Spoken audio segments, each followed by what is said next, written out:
இப்னுல் முஅத்தஸும் பின்வரும் தமது கவிதையில் வெளியிட்டுள்ளார்.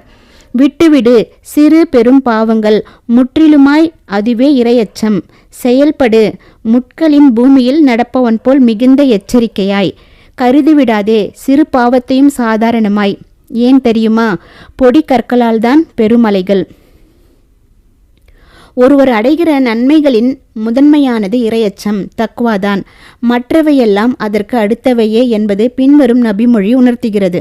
அல்லாஹ்வின் தூதர் ஸல்லல்லாஹு அலைஹி வஸல்லம் அவர்கள் கூறினார்கள், இறை அச்சத்திற்கு அப்பால் ஒருவர் அடைகிற நன்மை நல்ல பண்புடைய மனைவியே. அவளது குணம் எவ்வாறு இருக்கும் என்றால், கணவன் தன்னை பார்க்கும் பொழுது அவனுக்கு அவள் மகிழ்வூட்டுவாள். கணவனின் கட்டளைக்கு அவள் பணிந்து நடப்பாள். அவளை நம்பி அவன் ஒரு சத்தியம் செய்தால் அதை அவள் காப்பாள். கணவன் வெளியில் சென்றுள்ள போது அவனது சொத்தையும் தன்னையும் பாதுகாத்து கொள்வாள்.